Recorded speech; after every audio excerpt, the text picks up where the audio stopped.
Well, howdy, friends. Welcome back. It's Let's Playmond with Ted Raymond. Welcome back to the couch.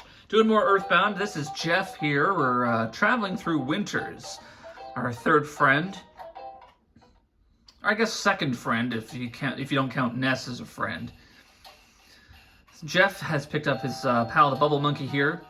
We are trying to rescue Ness and Paula, who were ambushed by zombies in the hotel when Ness was listening to his other head, shall we say, and following a strange, scantily clad woman into an obvious trap. And they are trapped in a weird cell somewhere. We don't know where.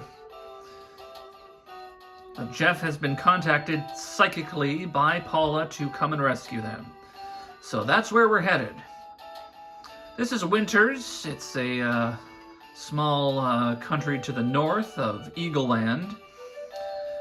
Technically supposed to be roughly based on the UK.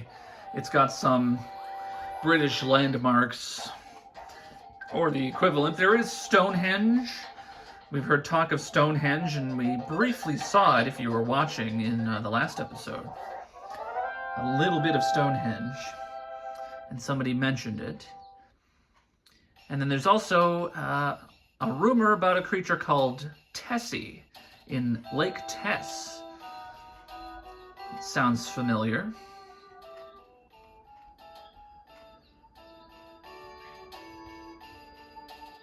Here we go. Who are these guys? I heard that the wind is always blowing when Tessie appears. Achoo! Oh, I feel like I'm catching a cold. Tessie may unexpectedly be living in the woods. I personally think so. So these guys all have these binoculars. They're always constantly looking through their binoculars. What a cute little monkey. Would you like a piece of gum? Maybe monkeys don't like gum. You're right. We are here at Lake Tess waiting to see Tessie. We're known as the Tessie Watching Club. Now they're looking for the Loch Tess monster, Tessie. If I find Tessie, do you think I'll get in the newspaper? I'm looking for my 15 minutes of fame. There's a telephone in this tent.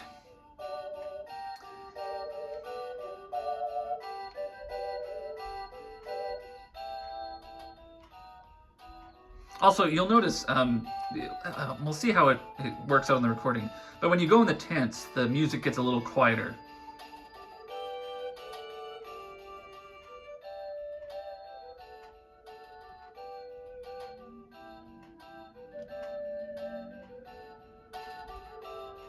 I don't know if that's how noticeable that is in the recording, but it's a kind of a nice little touch. So, you've also been bitten by Tessie mania. You're in luck. We may be able to see Tessie tomorrow. I can't wait. I'm the cook for the Tessie Watching Club. How about some stew? No, there's no need to pay me. You are a friend who I have never met before. Jeff, head south. I am Paula. If you hear this message, go to the south. Working through the night, Jeff fixed the broken spray can. After being fixed, the broken spray can became the defense spray.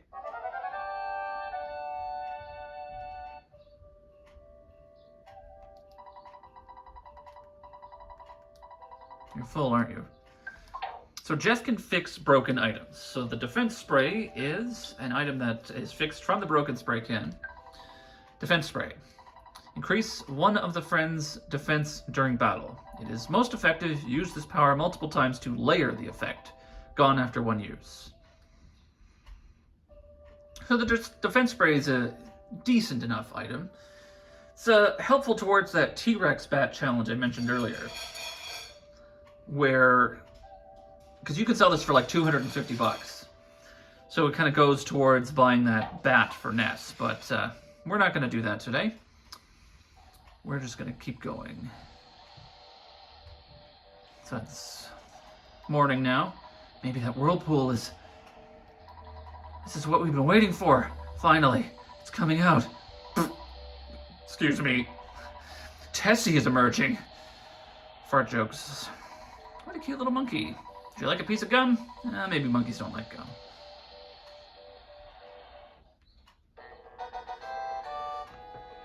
Fuzzy Pickles! Pictures taken instantaneously. I'm a photographic genius if I do say so myself. Okay, get ready for an instant memory. Look at the camera. Ready, say, Fuzzy Pickles. Jeff doesn't do anything. Ness gives the peace sign. Jeff just stands there. Wow, what a great photograph. It will always bring back the fondest of memories. I heard that the wind is always blowing when Tessie appears. Achoo! Oh, I feel like I'm catching a cold. Give me some gum now. I'll take care of everything.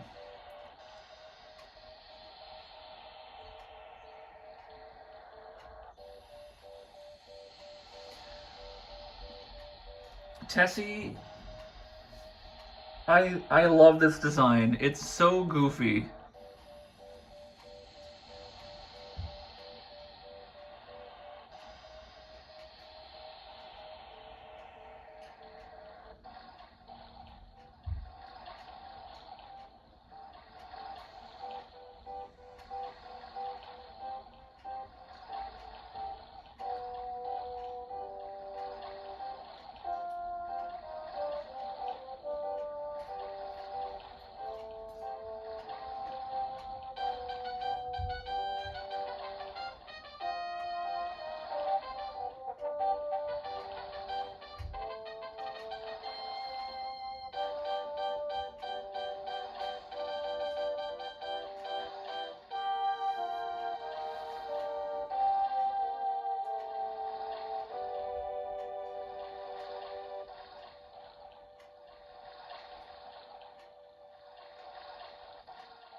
And then Tessie descends back into the icy waters of Lake Tess. We've made it to the southern shore. Away we go.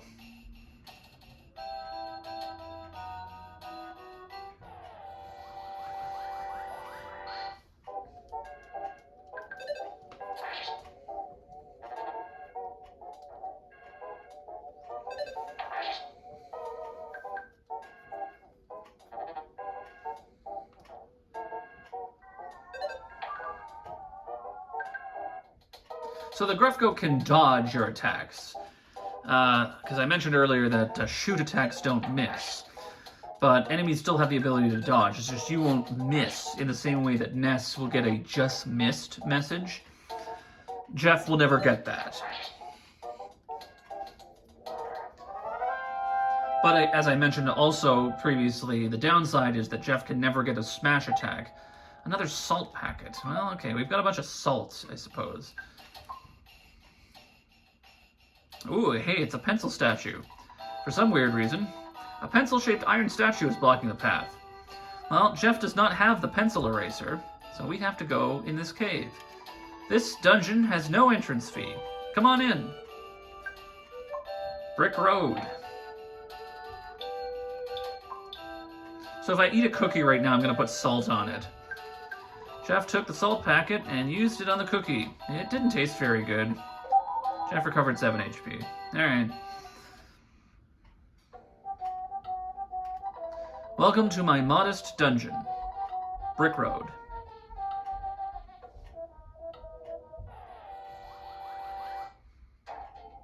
And we have a rowdy mouse. You remember these guys? They still have that high chance to smash attack you, so they are still very dangerous.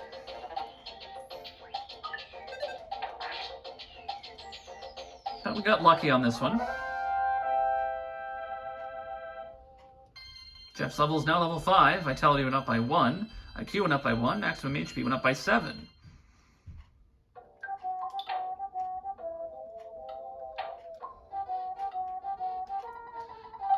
There is a bread roll inside. Great.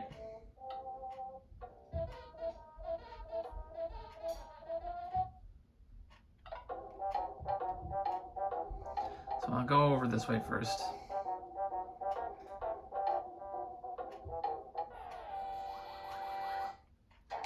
You engage the Mad Duck. I love the Mad Duck. The Mad Duck disrupted your senses. Jeff was not able to concentrate. Jeff was not able to use PSI.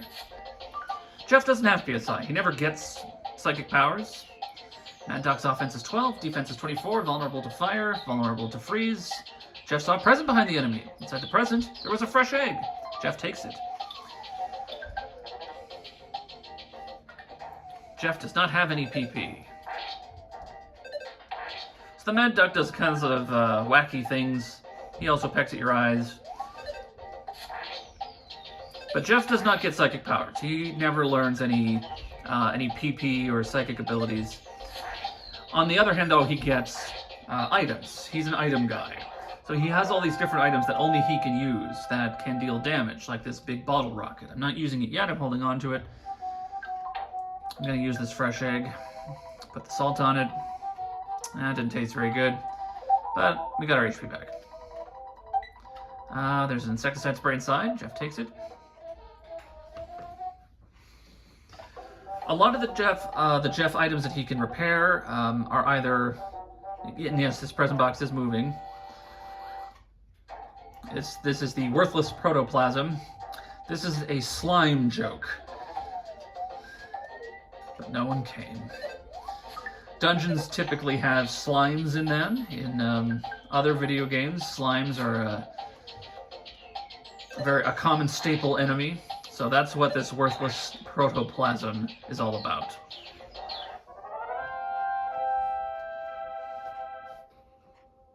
The enemy left a present. Inside the present, there was a cookie. I'll take the cookie.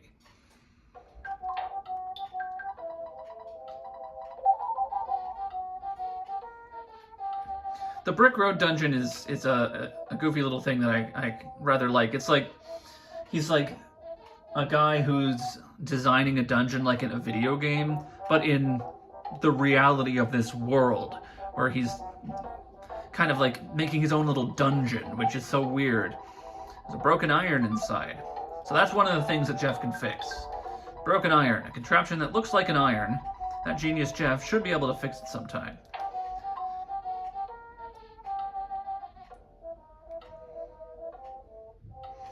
So it's kind of like, this is kind of like a play on game development and game design, and maybe like dungeon design if you're like into Dungeons and Dragons and things like that. Watch for falling materials. Brick Road.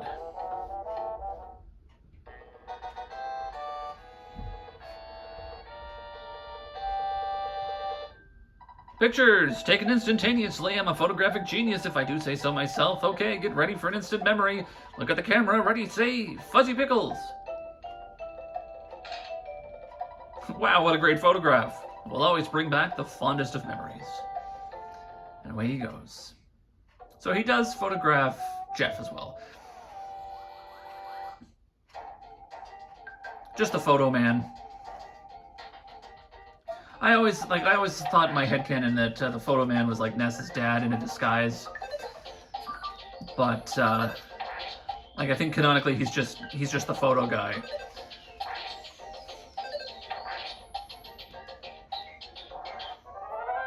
But he travels all over the world. There's photographs in all corners of this game. Level 6, offense went up by 1, IQ went up by 1, HP went up by 2. So the IQ stat for Jeff is unique.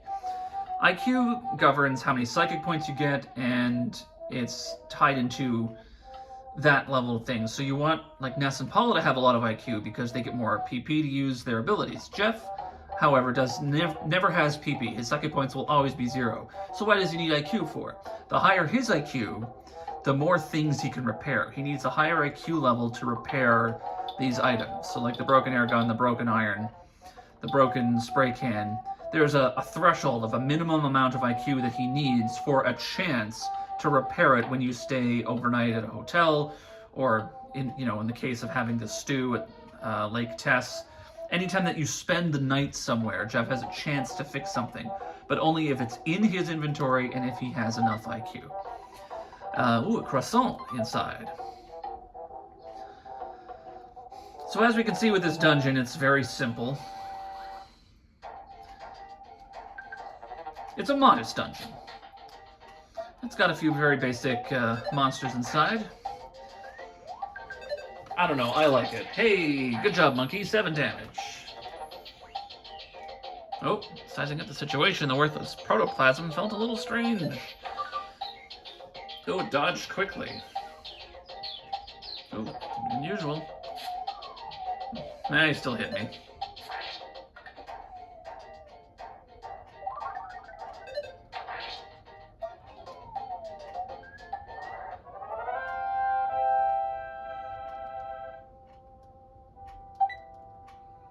Now I'll take the cookie. Take a cookie, eat a cookie.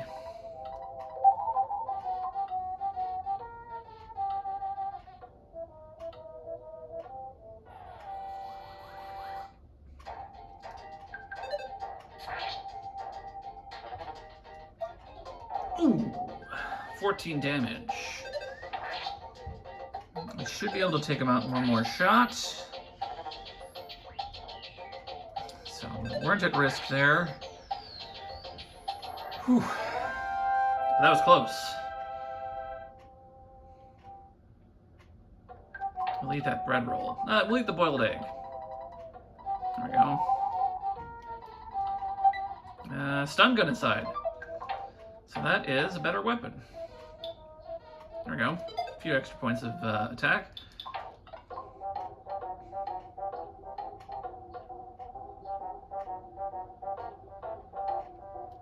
Hello? Hello?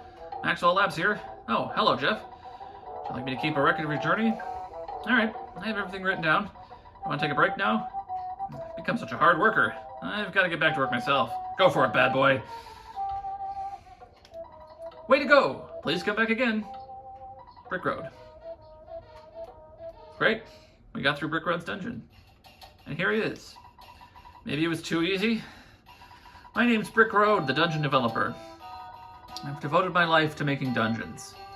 Well, by combining my skills and Dr. Andonet's intelligence, I can become Dungeon Man, the first combination of human and dungeon in history. Let's meet again once I have become Dungeon Man. Would you like to get a good night's rest? Sure. Didn't fix anything. There is a chance to fix something there, if we had the IQ for it. I don't know if we do. Take care. Come back again.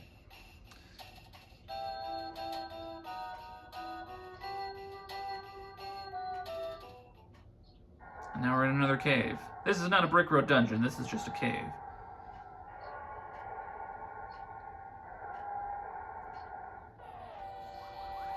But we've got more familiar enemies. There's the attack slug again. The rowdy mouse.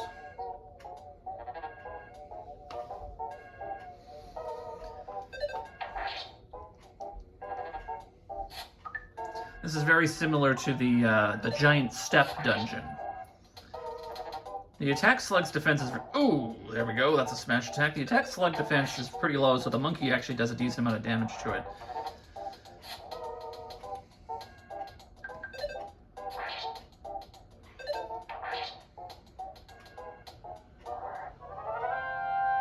But you gotta watch out for those rowdy mice. Level 7, speed went up by 1, guts went up by 1, IQ went up by 1, maximum HP went up by 1. Normally your HP goes up more when you get guts, but that's okay. Bread roll. Alright.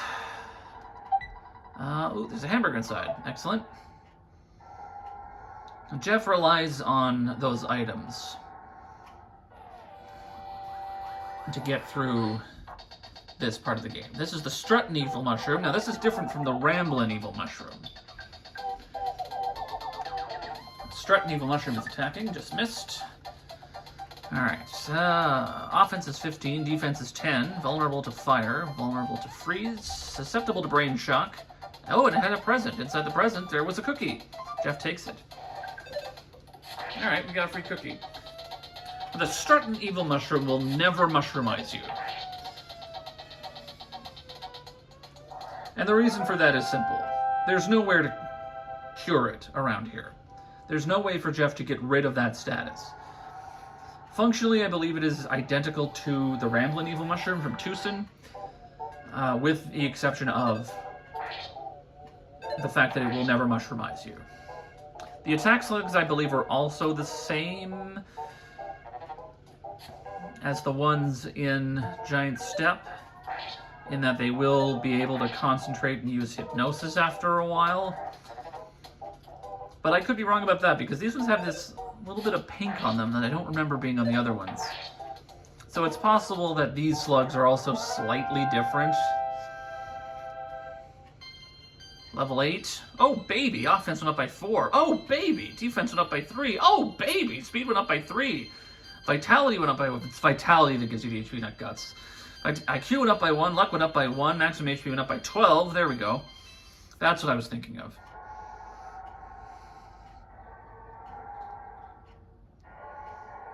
Guts governs your chance of getting a smash attack, which Jeff can't get, but it also governs your chance of surviving with 1 HP after an attack. There we go, got rid of the rowdy mouse. The Strength Evil Mushroom is actually a bit more threatening than the mouse, because it will always do about 13 damage. The mouse only has a chance to do about that much damage. But I took out the mouse first. 129 experience. Ooh.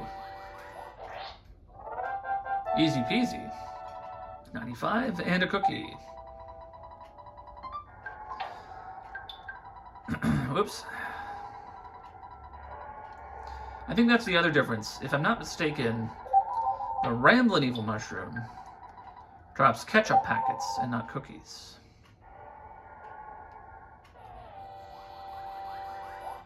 Oh, there we go. We're strong enough to just take them out head on. Level 9.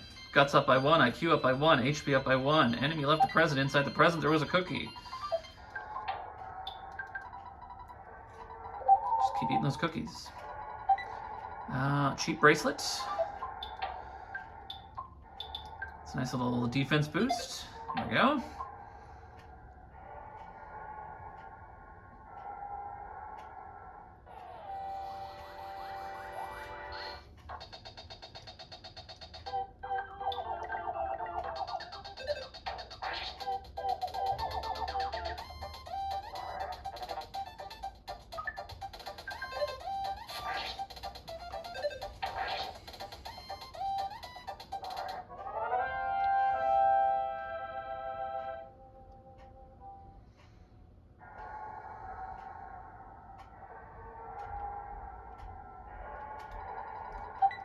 There's a bottle rocket inside. Excellent. So, now, this is a section of the game that is poorly explained. It doesn't tell you what to do here. I'll give it a second to see if you can think of what to do. But you wouldn't really know if you had never tried this before. The bubble monkey took a piece of bubble gum, chewed it, and started blowing.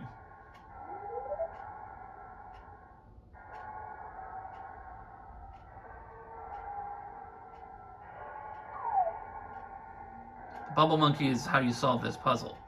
Because if you use the pack of bubblegum, just, you never lose it. This is the balloon monkey's favorite. It will not help you recover, but you'll also never run out because it's a super jumbo pack. So you can use this anywhere while you have the bubble monkey, and he'll just blow a bubble and go up and down. And it's just kind of a goofy thing, but they never really tell you that that's what you're supposed to do here. I think it's in the player's guide, it explains it, and so that's, part of the reason why you get the player's guide. But it is a bit of a criticism that I've seen about this particular section of EarthBound, where if you didn't know that you're supposed to use the pack of bubblegum to make the monkey float up there so that he can reach the rope and lower it down to you, people might get stuck. And with digital copies where you don't get the player's guide with it, I don't think there's any way to access the EarthBound player's guide from, create suspend point, game selection, load, reset. There's no menu that lets you get, yeah, I've got too much stuff. No, that's okay. I will abandon the cookie. Level 10. IQ up by 1, HP up by 2. There's no way to access it from here. I didn't realize there were 3 mushrooms here. And another cookie. Okay, all right.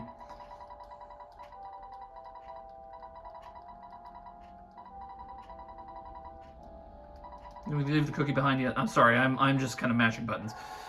But anyway, so that's what you have to do. Only Ness can absorb the power of this place. So we can't fight the boss. We just have to keep going. Ah, now she's my type. I think I'll ask her for a date.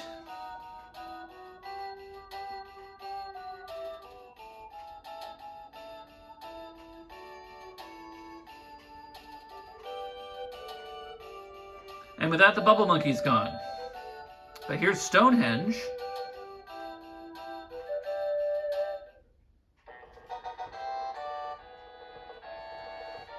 And here's the photo man, perching on top of Stonehenge. Pictures taken instantaneously. I'm a photographic genius if I do say so myself. Okay, get ready for an instant memory. Look at the camera. Ready, say, Fuzzy Pickles.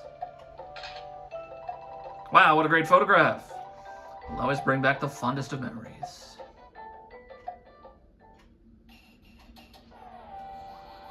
Here is the Cave Boy. The Cave Boy is a bit of a difficulty spike. This guy is pretty powerful. This is what the big bottle rocket is for. 514 damage. Cave Boy became tame. But you get 618 experience. And a picnic lunch. Level 11, offense up by 1, vitality up by 1, IQ up by 1, luck went up by 1, HP went up by 12. So this is a little spot where you can stop and grind for a little bit and get a bit of extra experience before you head back to pick up Ness and Paula. But we're going to go into this little hole here.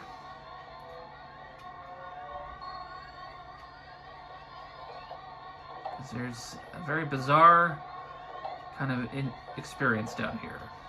Can't get any farther. For some reason, something that looks like a very large iron eraser is in the way. There's not much more to this place right now. But one day we will come back. Put a pin in it. It's probably going to be a cave boy. No, there's no cave boy. Alright, so we're safe. You kids don't look very bright. Let me explain. These stones are making a pattern. It's called Stonehenge. UFOs often visit here. You must have seen it on TV or read about it in the tabloids. Yes, that Stonehenge.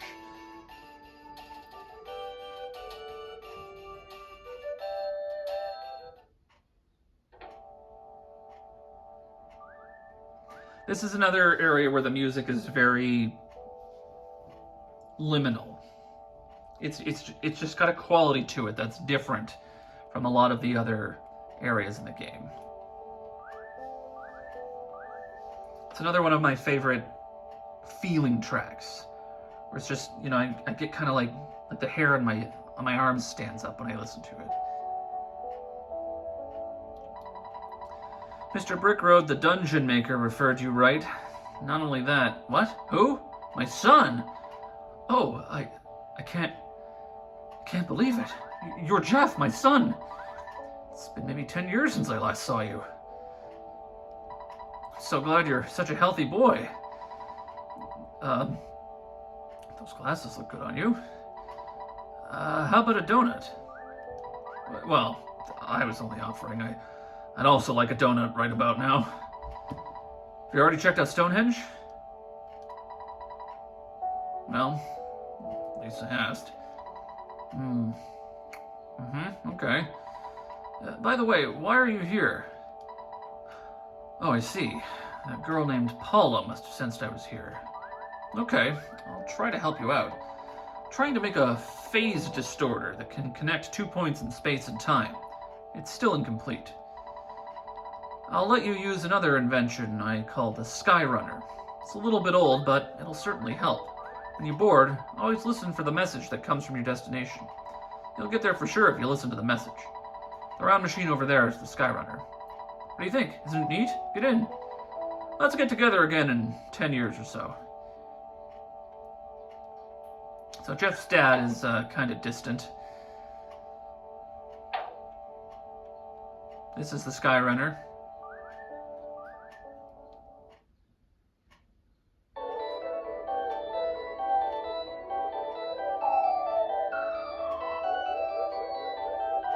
What happened?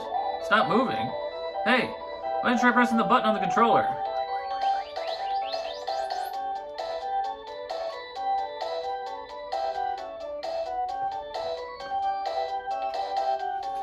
This has a very similar quality to Won't Get Fooled Again, that beginning part. I don't know if that was the direct inspiration. Kind of like Johnny Be Good when you battle Frankie. You get a little preview of some future areas in this flight, which is kind of a fun part.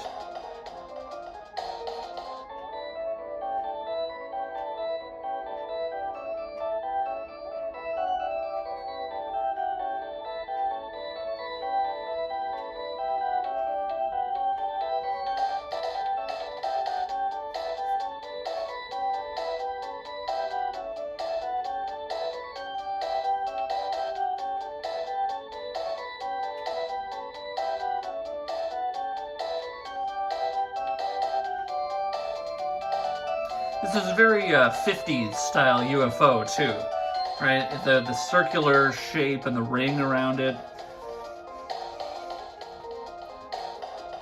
All right, we're back in Threed.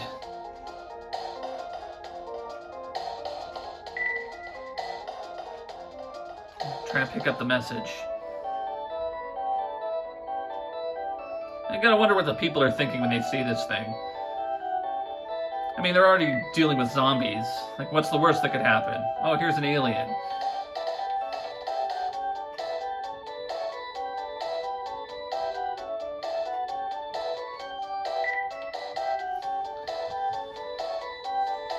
You do kind of circle around a bit. I'm not controlling this. You don't control this. This is all just a cutscene.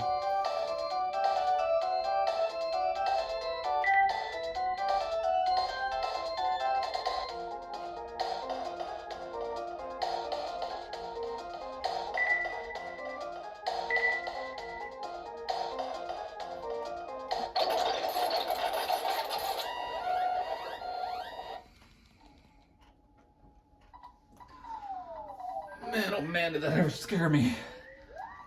Skyrunner.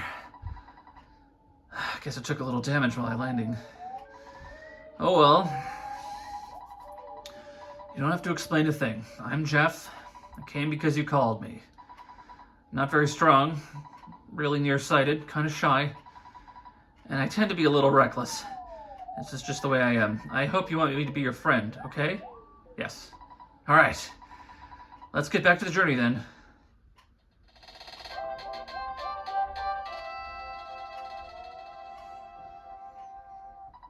Jeff joined you. So now we have Jeff. It's impossible to fix. For the time being. Hint. And the whole reason we get Jeff is because Jeff has the bad key machine.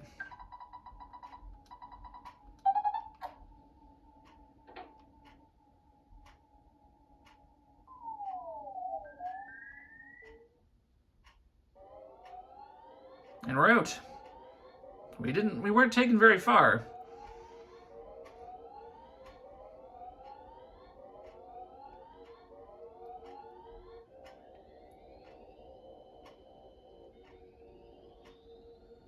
So we're back in Threed. And we'll pick this up next time on Let's Playmond with Ted Raymond. Stay the night at the Threed Sunset Hotel. It's now $180 because I've got Jeff with me. Costs a little bit more. Jeff fixed the broken iron. After being fixed, the broken iron became the slime generator.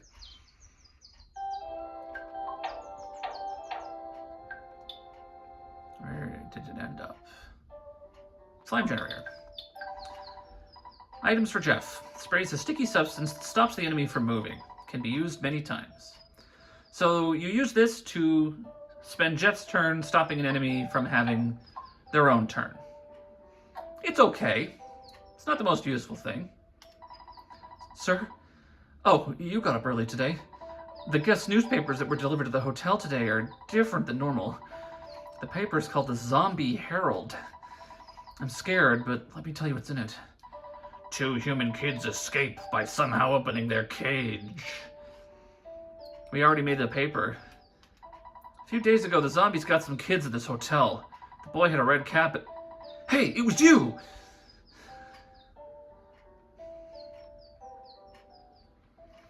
Well, we'll give Dad a call. Ness, it's your dad. Deposited $1,126 in your bank account, taking away what you've spent. You should now have $3,288 in the bank. Experience to get to the next level. Ness, Paula, Jeff. Anyway, what do you need? Your dear old dad is also thinking about hitting the hay for the night. I've created a record of your adventure to this point. Good night, sleep tight. We're a great team, aren't we? Well, you should turn the power off instead of just pressing reset, alright? Next time on Let's Playmond with Ted Raymond.